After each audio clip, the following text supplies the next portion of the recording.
বিদায় হইরা রে তোমার বন্ধুরে 1 মিনিটের লাগে আমার দ্বারো আইনে দেও না রে। আমার লাগে 1 মিনিট কথা না কইলে 1 ঘন্টা কথা না কইলে আর ভালোই লাগছে না কিরে লাইতে তো 10 সেকেন্ড কোন জীবনে 8 বছর হয়েছে বিদেশ গেছে কোন জীবনে কইছে না 10 সেকেন্ড কথা কইছে না পারিল পক্ষে 10 মিনিট হইলে 15 মিনিট হইলে কথা কইছে কিরে 10 সেকেন্ডের মধ্যে কথা রাখিয়ে দিছে এলা কি মন তাড়াহুড়া আমিও গেছি তাড়াহুড়া ওইটা নামাজ আজান দেখছি দেখ আমি তো আয়া জিগায়া এলা যত কি তাড়াহুড়ার মাঝে আয়া দিয়ে কেমন হয়ে গেছে আমার লাগিয়া আমার তো আর আমার মেয়ের লই আমি কি করে চলবাম রে ভাই আমার তো হাল ধরার কোনো মানুষ নাই একটা দিন আমার লগে কথা কয় না একটা দিনে আমার লগে কথা কয়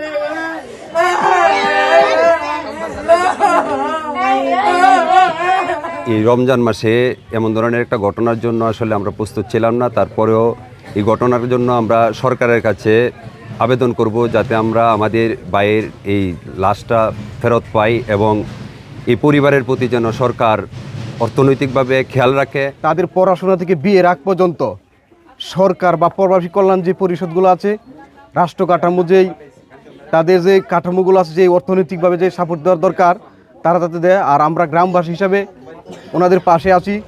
আমার জানা মতে তাকে সার্টিফিকেট দিলে ভালো সার্টিফিকেট দিতে হয়, উনি ভালো মানুষ এবং সরল এবং ধার্মিক, কিন্তু অনেক কষ্টে জীবনযাপন করছিল।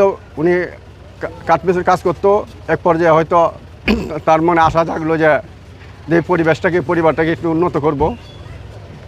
এই আশা আকাঙ্ক্ষা নিয়ে উনি বিদেশে গিয়েছিল সৌদি আরব। অর্থনৈতিক অবস্থা কিন্তু আসলে তেমন একটা পরিবর্তন করতে পারে নাই। এই যে আমার পিছনে একটা ঘর, এই ঘরটা সে মেরামত করে ভালোভাবে বলতে পারে নাই।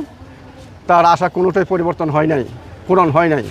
তার একটি ছেলে আছে, 2টি মেয়ে, একটা মেয়ে প্রতিবন্ধী আর একটা মেয়ে সুস্থ আছে, যেটা সুস্থ আছে। তার জীবনের যা আশা ছিল সে আশা তো আসলে পূরণ হয় নাই। মারা গেছে। মারা যাওয়ার পরে খবরটা শুনে আসলে আমি অত্যন্ত মর্মাহত এবং নিজে ভেঙে পড়েছিলাম। তবে এখন তার পরিবারের প্রতি যেন সকলের নজর থাকে।